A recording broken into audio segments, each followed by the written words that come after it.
Romanos, capítulo 14, versículo 10. Carta aos Romanos, capítulo 14, versículo número 10.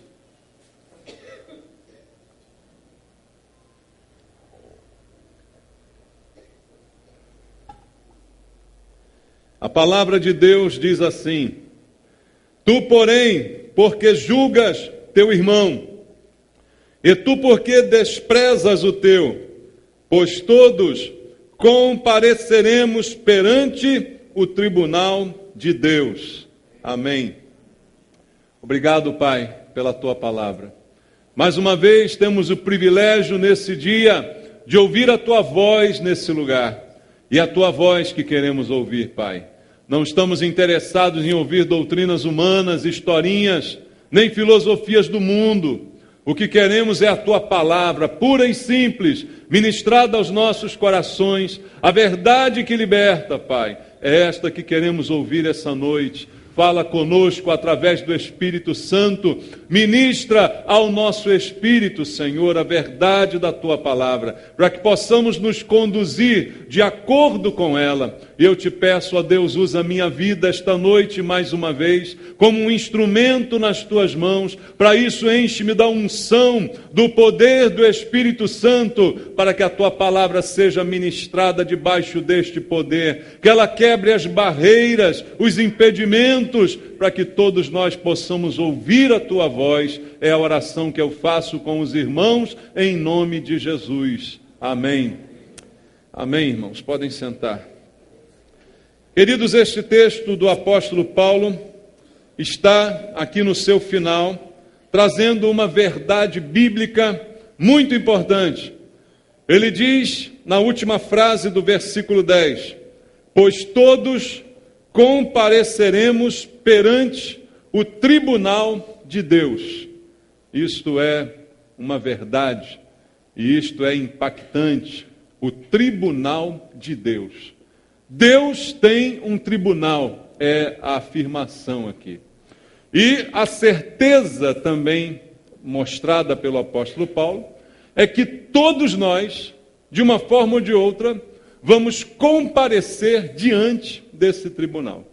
Eu não sei se você já teve a oportunidade de comparecer a um tribunal humano, de alguma maneira, ou como réu, ou como testemunha, ou de alguma forma esteve ali naquela situação, e certamente não é nada confortável, não é? Independente das circunstâncias, sendo inocente, sendo culpado, sendo apenas testemunha, não é nada confortável estar diante de um tribunal humano. E eu imagino também que o tribunal de Deus não será muito diferente nesse sentido, não é? Mas é uma verdade que o texto bíblico está nos afirmando. E Deus é o Senhor. Ele é o juiz soberano sobre todas as coisas. E tem um tribunal diante do qual todos nós vamos comparecer, segundo está escrito no livro sagrado. Todos nós um dia estaremos diante desse tribunal. Embora muitas pessoas não acreditem nisso, não é verdade? Talvez você conheça muitas pessoas, talvez esteja alguém aqui essa noite que não acredita nisso. E diz, não, Deus não tem nenhum tribunal, isso não é possível. Deus não é um juiz desta forma como está escrito, como está dizendo aqui o pastor. Muita gente não crê nisso e até desdenha dessa realidade. Até ignora com desdém esta verdade bíblica. Não sou eu que estou inventando, você leu junto comigo.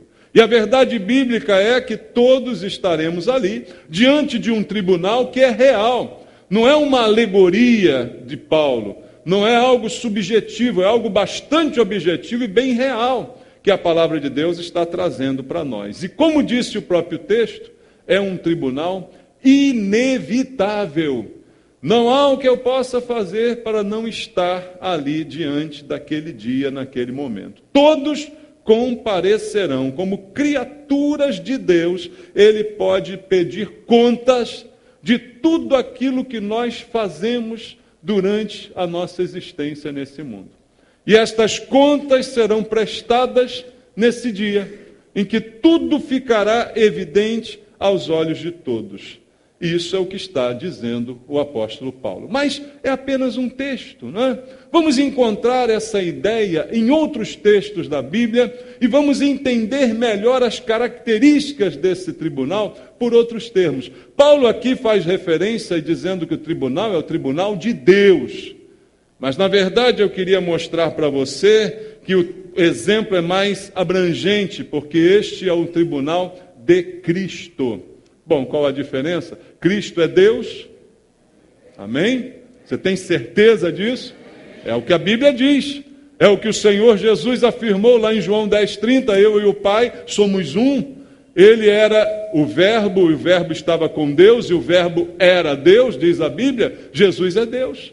Mas este julgamento está aqui sendo atribuído a Ele, nós vamos ver isso em outros textos bíblicos. Então, o tribunal de Deus é o tribunal de Cristo, do qual Cristo é o Senhor.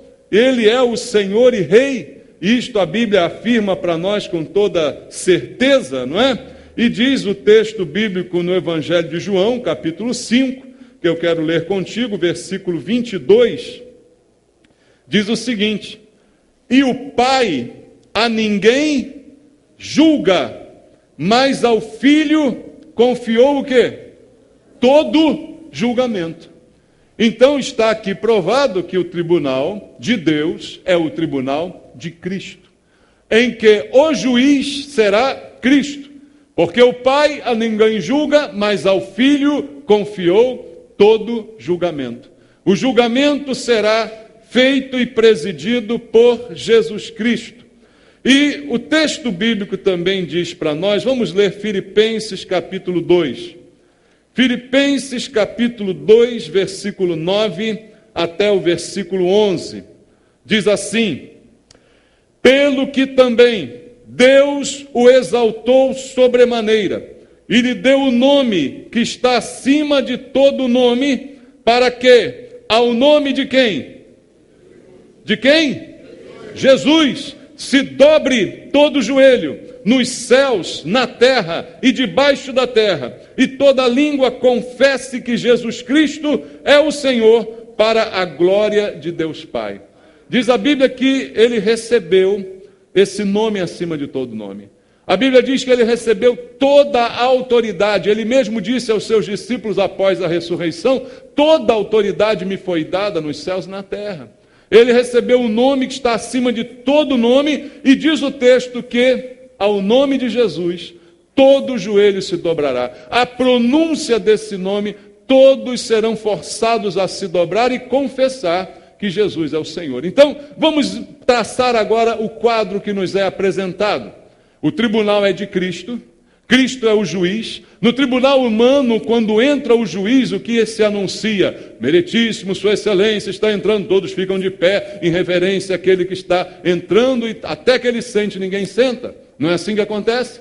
E Cristo é o juiz, e mais ainda será reverenciado nesse momento, porque diz a Bíblia que independente de qualquer outra situação em que a pessoa chegue ali, toda língua confessará, todo joelho se dobrará diante do juiz que presidirá este tribunal. É o que está escrito aqui no texto bíblico que acabamos de ler. Independente de raça, independente de origem, de onde veio, de para onde vai, isto é geral. Veja só o que diz o Salmo 86, no versículo número 9, vamos ler? Salmo número 86, no versículo número 9, Salmo 86, verso 9, diz: todas as nações que fizeste virão, prostrar-se-ão diante de ti, Senhor, e glorificarão o teu nome. Todas as nações que Deus fez, porque Deus fez todas as coisas, se prostrarão, comparecerão diante dele e se prostrarão, como diz o texto sagrado. Veja agora Apocalipse capítulo 15, versículo 4, onde o mesmo princípio nos é revelado. Apocalipse capítulo 15, verso 4 diz: quem não temerá e não glorificará o teu nome, ó Senhor, pois tu és santo. Por isso, todas as nações virão e adorarão diante de ti, porque os teus atos de justiça se fizeram manifestos. No tribunal, o justo juiz manifestará a sua justiça, e todos o adorarão e todos se prostrarão diante dele, segundo nos diz a Bíblia Sagrada. E ele exercerá o juízo. Leia comigo Mateus capítulo 25. Evangelho segundo Mateus, capítulo 25, versículo 31 até o versículo 34.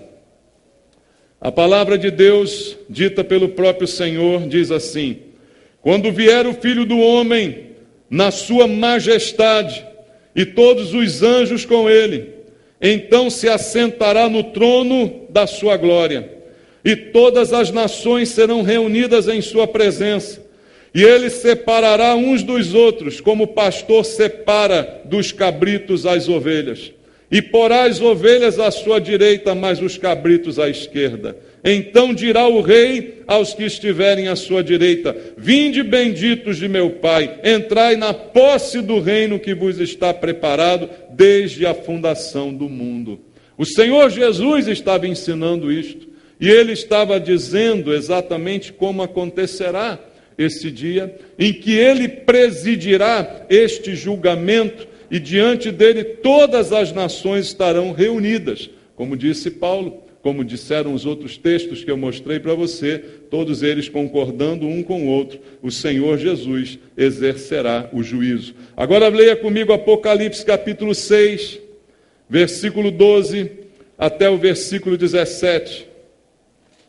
No livro do Apocalipse, no capítulo 6, do verso 12 ao 17, diz assim: vi quando o Cordeiro abriu o sexto selo, e sobreveio grande terremoto, o sol se tornou negro como saco de crina, a lua toda como sangue. As estrelas do céu caíram pela terra como a figueira, quando abalada por vento forte deixa cair os seus figos verdes. E o céu recolheu-se como um pergaminho quando se enrola. Então todos os montes e ilhas foram movidos do seu lugar. Os reis da terra, os grandes, os comandantes, os ricos, os poderosos e todo escravo e todo livre se esconderam nas cavernas e nos penhascos dos montes e disseram aos montes e rochedos: caí sobre nós, escondei-nos da face daquele que se assenta no trono e da ira do Cordeiro, porque chegou o grande dia da ira deles, e quem é que pode suster-se, diz a Bíblia.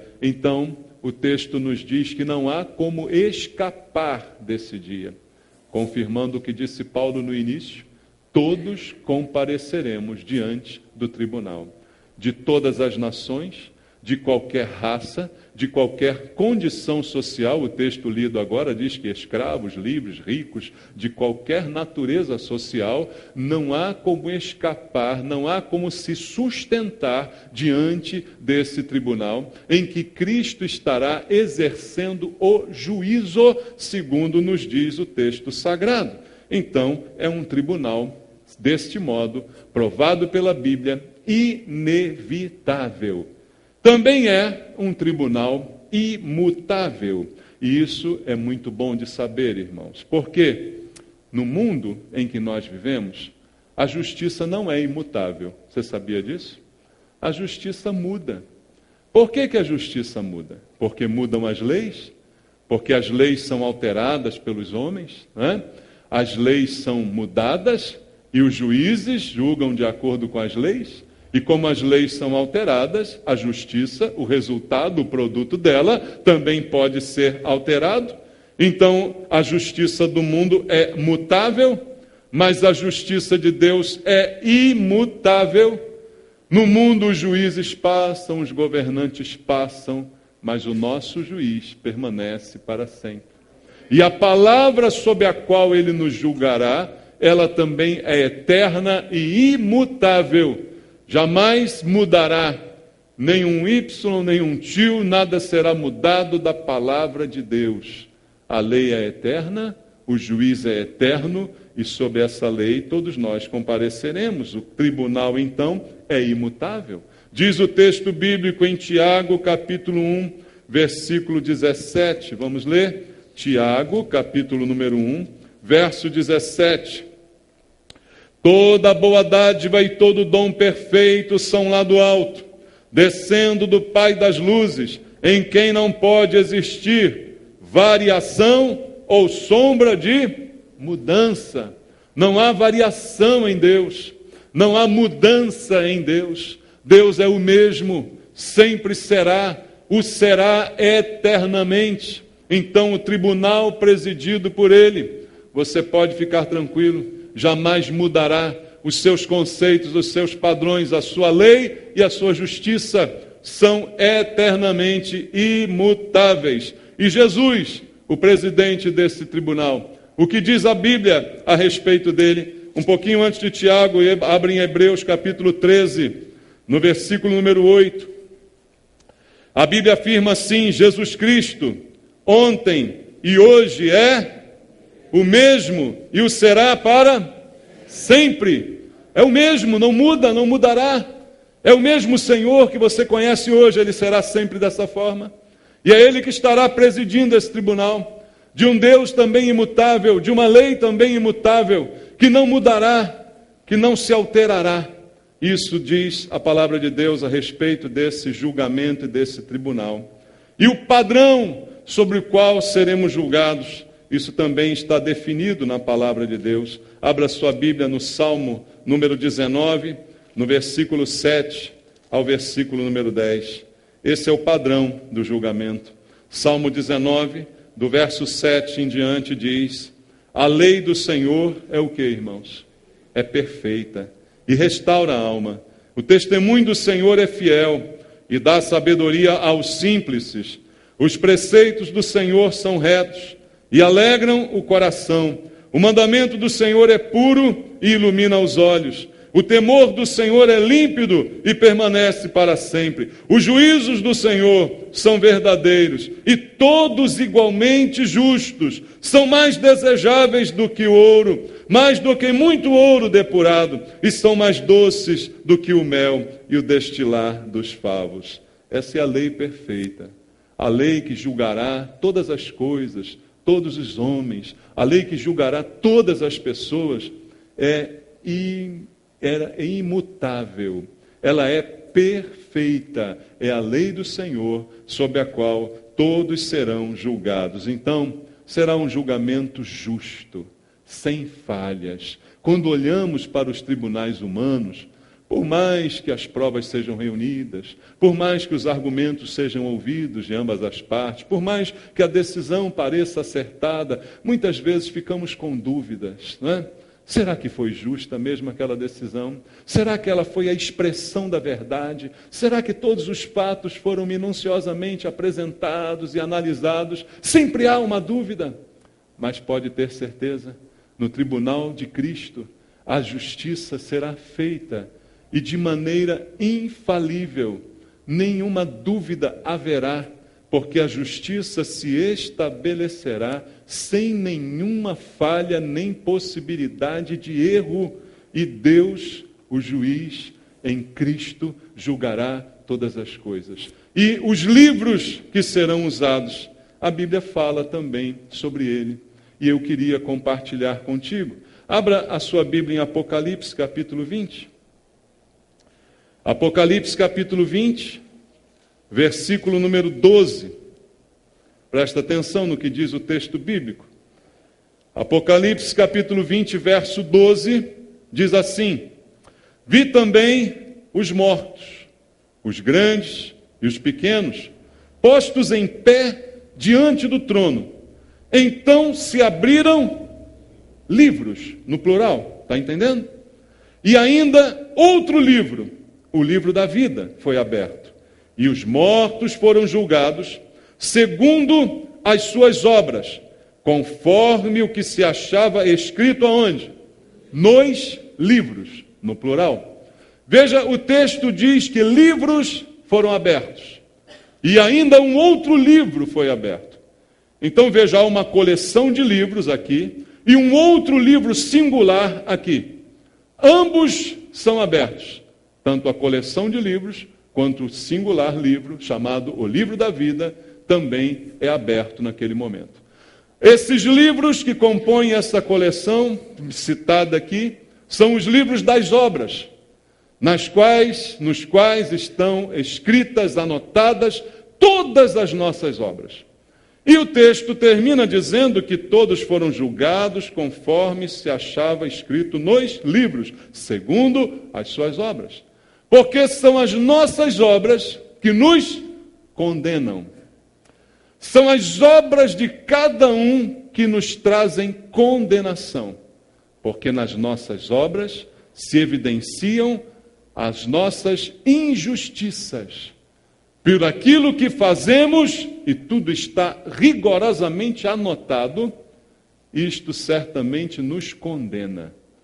Imagina um livro escrito sobre a sua vida. Agora está até em discussão no nosso meio se as biografias devem ou não ser autorizadas, né? Já viu essa discussão aí? Se alguém pode fazer a biografia de alguém, se cometerá ou não alguma injustiça. Imagina que a sua biografia está gravada no livro de Deus. E tudo aquilo que você fez ao longo de toda a sua vida está ali registrado. E isto será aberto no dia do julgamento. E todas as coisas, você já fez coisas boas nesse mundo? Amém? Você já fez coisas boas? Você já fez coisas muito boas? Fez. Graças a Deus. Agora me fala os podres. Você já fez coisas ruins? Coisas muito ruins. Tá. As boas a gente gosta de propagandear, né? As ruins a gente gosta de jogar para debaixo do tapete. Só que naquele dia, todas elas serão exibidas. Todas elas virão à tona desses livros, das obras, do registro, da biografia da sua vida. Estarão ali exibidas. Para que não haja dúvidas a respeito da justiça. Porque o erro sempre será punido, sempre terá consequência. Então, quando são abertos aqueles livros, todos igualmente estão condenados, porque as obras de todos nós nos condenam. Basta uma obra ruim para condenar. Basta algo errado para desabonar a nossa vida. E todos serão julgados, segundo diz o texto, de acordo com aquele relatório. Mas o texto diz também que um outro livro é aberto, chamado Livro da Vida. Então, qual é o retrato desse julgamento? Diante dos livros das obras, que contam a vida de cada um de nós, todos igualmente estamos no limbo, irmãos. Todos igualmente estamos condenados, porque as nossas obras nos condenam. Embora possamos ter algumas muito boas, temos algumas outras registradas ali muito ruins, que seriam suficientes para a nossa condenação, e o veredito seria culpado. E o martelo seria batido e tudo está terminado. Mas diz a Bíblia que um outro livro é aberto em paralelo. Qual é o livro? O livro da vida. E o texto sagrado diz que aquele cujo nome não foi encontrado no livro da vida, esse será condenado. Veja, as obras nos condenam, mas as obras não nos salvam. Você percebe a doutrina bíblica sendo exibida para você? De que ninguém será salvo por suas obras? Como diz a Bíblia, a salvação é pela fé, não é por obras para que ninguém se glorie. E é pela fé que o meu nome é escrito no livro da vida, não por benefícios ou caridades que eu faça, mas pela crença em Jesus Cristo. O nome é inscrito no livro da vida. Veja o problema, as obras não salvam, mas as obras condenam. As obras são a evidência, são as provas contra nós, irrefutáveis. E não há ninguém que possa nos defender delas, a não ser o advogado chamado Jesus Cristo. Que quando será aberto o livro da vida, ele dirá, não, esse não. Esse fez coisas erradas sim, mas o nome dele está aqui. O nome dele está nesse outro livro aqui. Esse não vai não, esse aqui é meu. Esse é minha ovelha, esse aqui é cabrito, mas esse aqui é ovelha. Esse fez também coisa errada, fez sim, mas o nome dele está aqui, porque ele creu em mim. então ele é salvo. Esse é o retrato desse julgamento, irmãos. É isso que se resume nesse julgamento. E diz ainda a respeito de um outro livro, a Bíblia Sagrada, Malaquias capítulo 3, versículo 16, para mostrar a você que Malaquias não fala só de dízimo. Tem aqui outras coisas também. Malaquias capítulo 3, versículo 16 ao 18, diz assim: Então os que temiam ao Senhor falavam uns aos outros, o Senhor atentava e ouvia, havia um memorial escrito diante dele para os que temem ao Senhor e para os que se lembram do seu nome. Eles serão para mim particular tesouro naquele dia que preparei, diz o Senhor dos exércitos. Poupa-lo-ei como um homem poupa seu filho que o serve. Então vereis outra vez a diferença entre o justo e o perverso, entre o que serve a Deus e o que não serve. Um livro de memórias de Deus é citado aqui.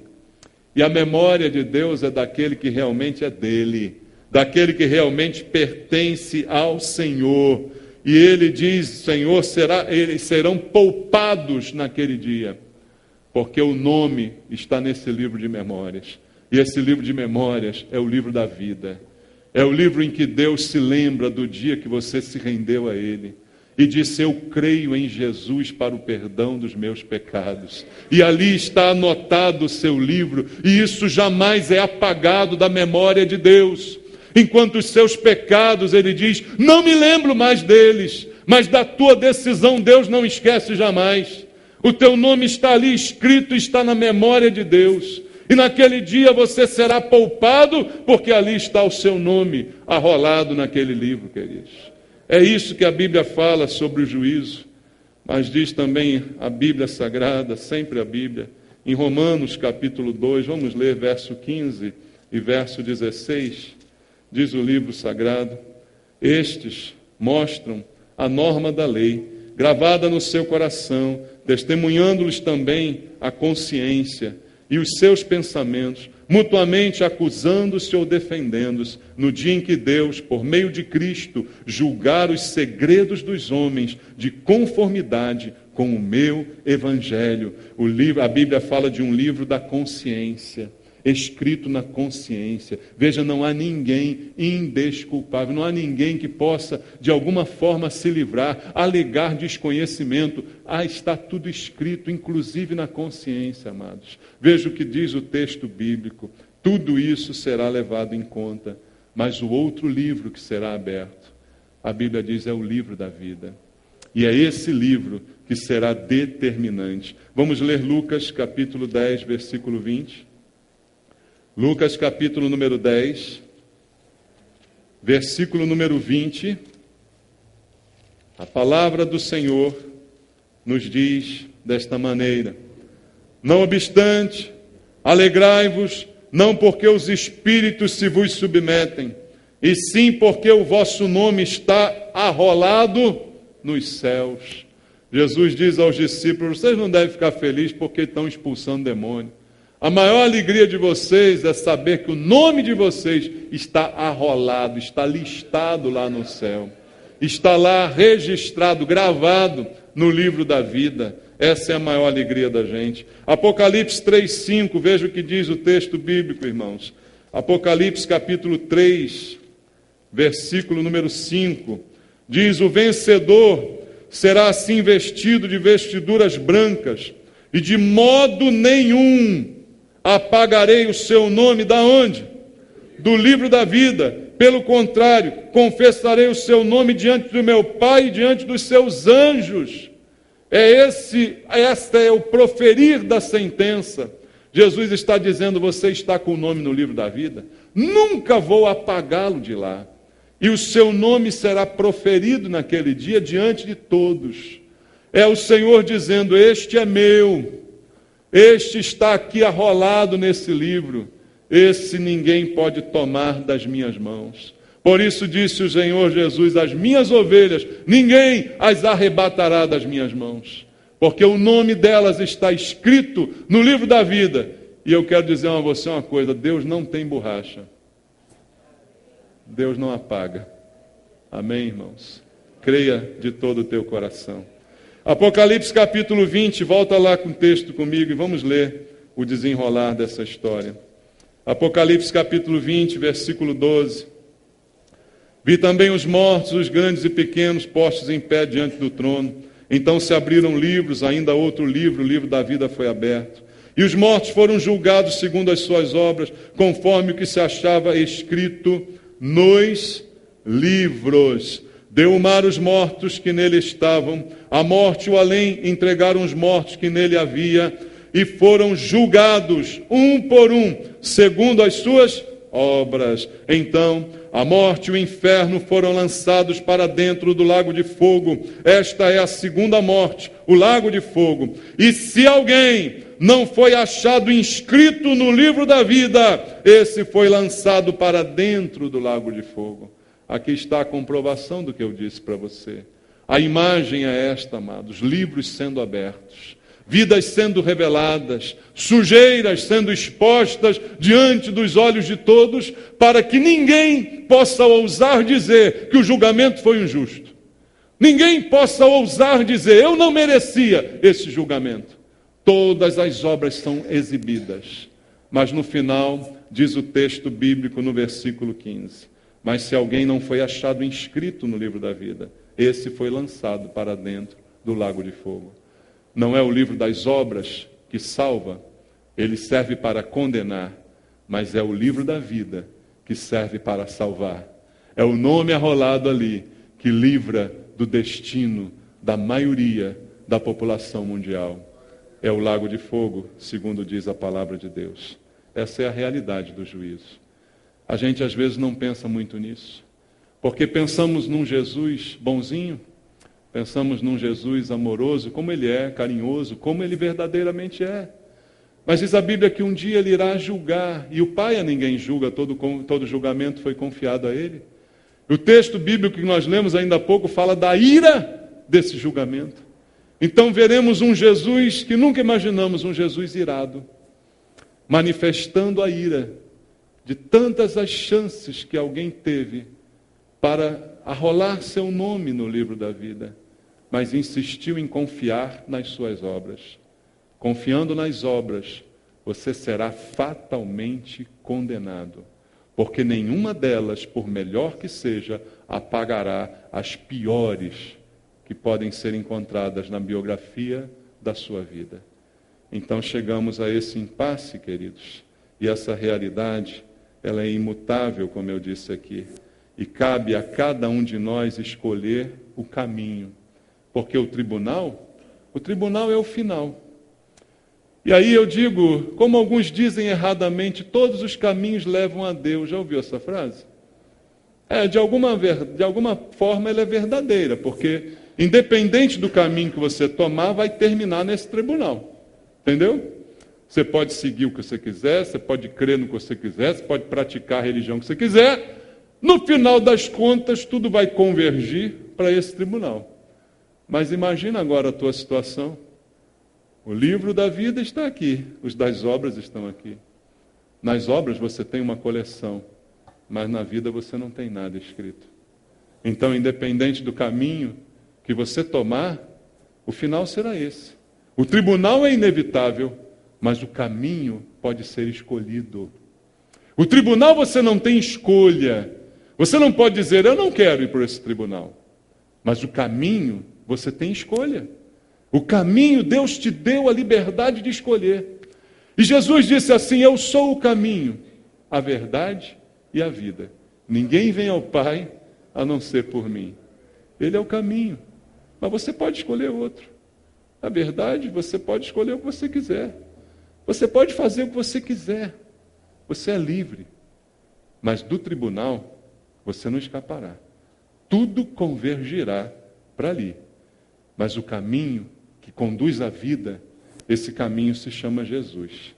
Ele disse: eu sou o caminho, a verdade e a vida. Não há como ir ao Pai, a não ser por Ele. Então o caminho é Ele.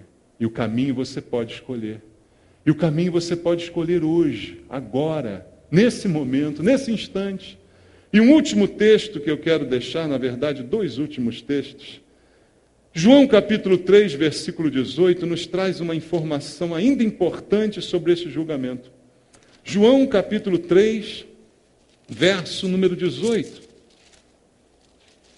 João capítulo 3, 18, olha só o que está escrito aqui, irmãos. Pensa um pouco a respeito dessa verdade. Quem nele crê não é julgado. O que não crê já está julgado, porquanto não crê no nome do unigênito Filho de Deus. Como esse versículo se aplica à realidade do julgamento? Ora, a Bíblia não diz que todos compareceremos? Sim, todos compareceremos. Mas olha a diferenciação. Aqueles que estão com seu nome no livro da vida, eles não passam pelo vexame de terem suas obras exibidas. Quem nele crê, não é julgado. Mas o que não crê, já está julgado, porque não creu. Não há como escapar. As obras o condenam e o nome não está no livro da vida. Mas quem tem o nome no livro da vida, não será julgado. Porque o seu julgamento já foi decidido no dia em que você se rendeu. No dia em que você se rendeu a Jesus, foi lavrada a escritura da sua vida. Seu nome foi escrito para sempre no livro da vida, e de lá não será removido.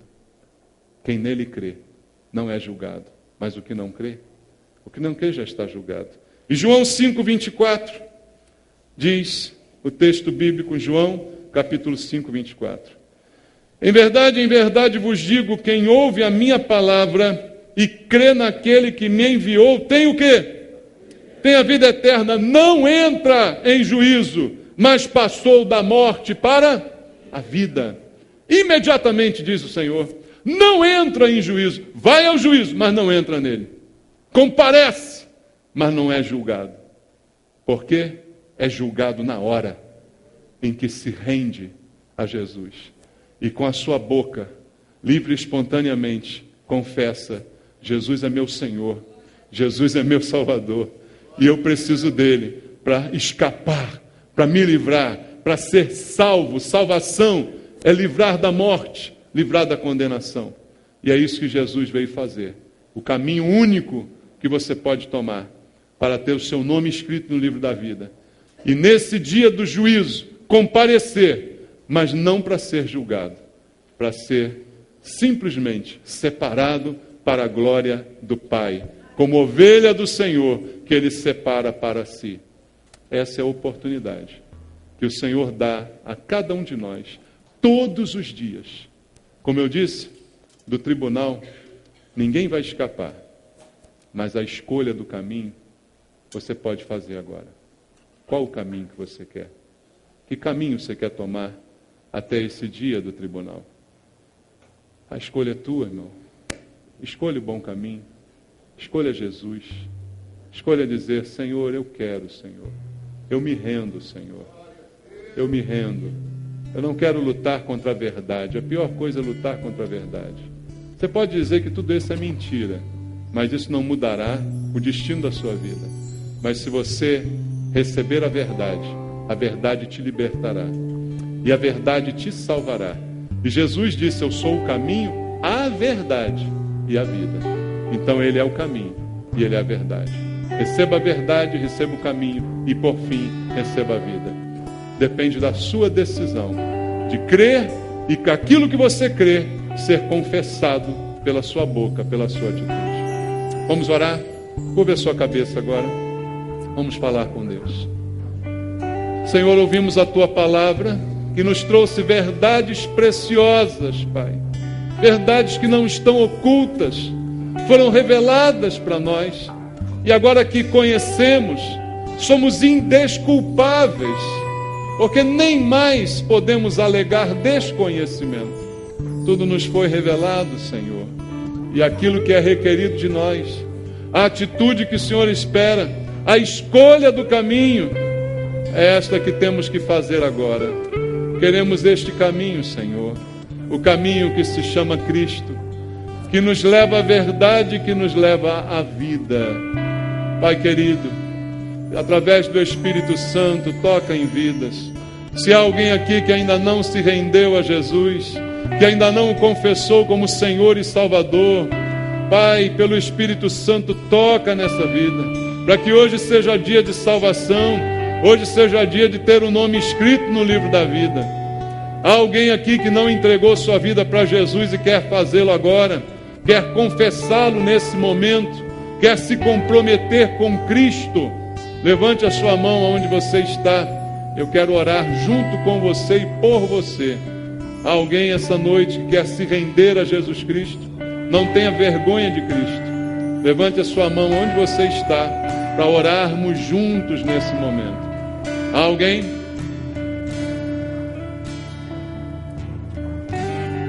A oportunidade foi dada. Eu espero que você um dia decida se há alguém aqui que teve a oportunidade e não aproveitou. Mas Deus sabe e conhece todas as coisas, e a Ele seja a glória para todo sempre, em nome de Jesus. Amém? Vamos louvar ao Senhor, irmãos. Glória a Deus. Vamos louvar. As irmãs que vão batizar, vamos para o tanque.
Aplauda ao Senhor, querido.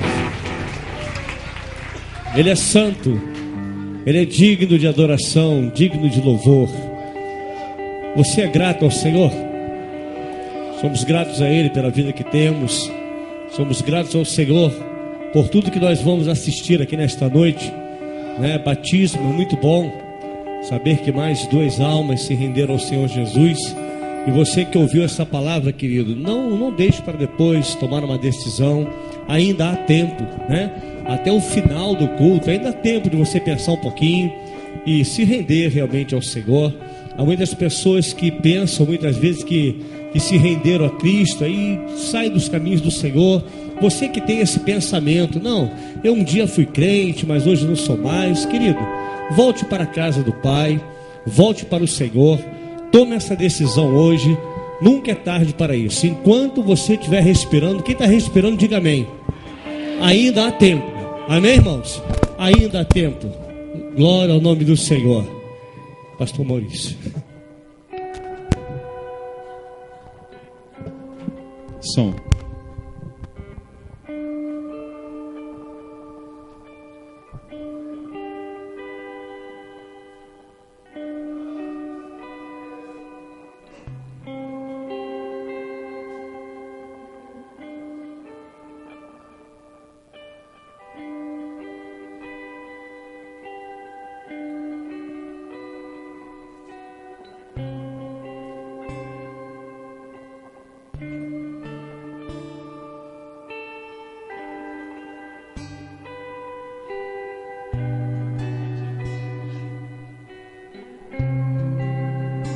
Quentinha. Deus é bom. E esse é um momento único, né? Como eu digo, a Bíblia fala sobre isso, né? Um momento de confissão, um momento de testemunho público. Por isso que se diz, né? Aquilo que se crê com o coração precisa ser confessado com a boca, né? É compromisso com Jesus. Eu não posso dizer que creio em Jesus no meu coração, porque a Bíblia diz que a boca fala do que está cheio o coração. Se o teu coração está cheio de fé em Jesus, tua boca tem que falar a respeito dessa fé. Não é verdade, irmãos? Então a gente confessa Jesus. Eu sempre na hora do batismo dou essa oportunidade, para que aquele que vai se batizar possa confessar Jesus diante da igreja. E aqui está a Bruna junto comigo, e eu quero dar essa oportunidade para ela. Boa noite, igreja, paz do Senhor. É com muita alegria que eu estou aqui, porque não sei por que a gente vem sempre adiando, e eu venho aqui há muitos anos, acho que tem muitas pessoas que não lembram, mas acho que Deus tem o seu propósito. Eu trouxe a minha família, eles conheceram, não só meus familiares, mas a Daiane e a Doris, que também eu considero como se fosse minha família. E eles entregaram a vida deles a Deus, e eu fico muito feliz por isso. E eu falo de coração que eu e minha família serviremos ao Senhor. E que eu confesso que Ele é o meu único Senhor e Salvador.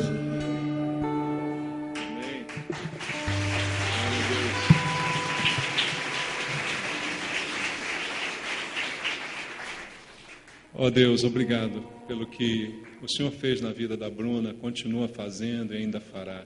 A boa obra foi iniciada e o Senhor levará a bom termo, Pai. Obrigado por tudo que o Senhor tem feito na vida dela, pela confissão que ela fez de que servirá o Senhor com sua casa. Pai Santo, essa é a boa confissão que queremos fazer. E por causa disso, Pai, eu posso sepultá-la nessas águas, para que ela nasça novamente para uma nova vida contigo, Deus, cheia de tudo aquilo que o Senhor preparou para ela, que aqui fique seu passado, sua velha vida, e haja uma nova vida a partir desse momento, como garante a tua palavra, e é nisso que cremos. Por isso, eu a batizo em nome do Pai, do Filho e do Espírito Santo. Amém.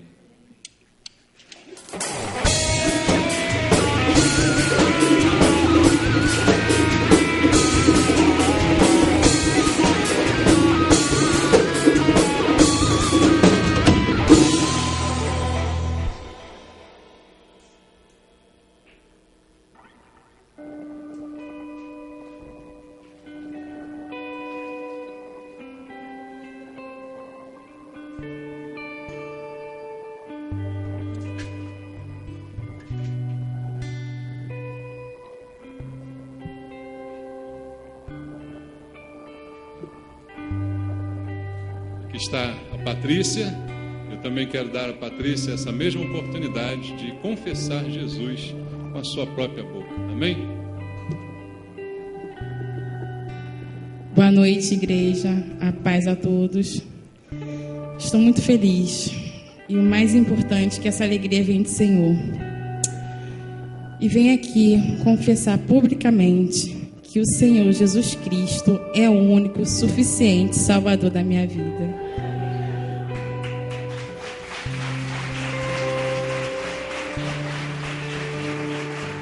Oh, Senhor, te agradeço, Deus.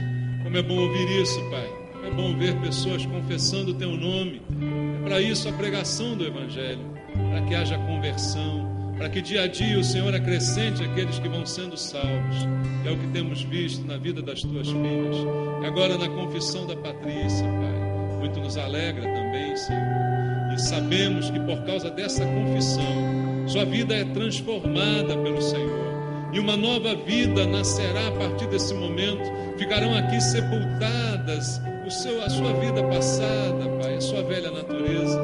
Nascerá novamente para uma vida contigo, cheia de tudo aquilo que o Senhor preparou para ela. E por isso eu a batizo em nome do Pai, do Filho e do Espírito Santo. Amém.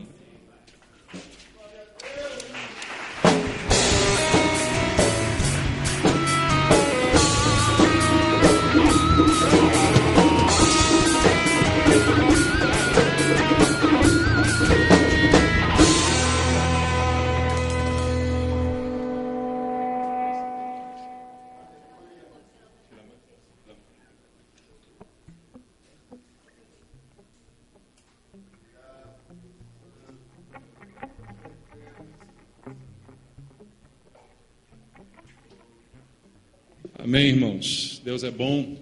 Mês que vem tem batismo de novo, no último domingo de novembro.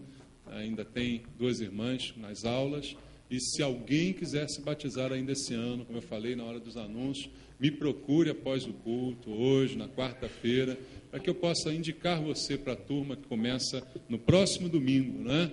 E, como eu disse, não deixe para depois, é agora, é a hora, né? O Senhor crê. Se você crê, não há nada que possa impedir isso. Amém? Vamos pedir a bênção do Senhor. Lembra que na cantina tem janta, né, como foi anunciado, e o passeio. Quem quiser participar, não deixe de dar o seu nome para a gente ver se chega aos 80, né, e a gente poder, então, fazer a reserva aí durante essa semana. Vamos pedir a bênção do Senhor.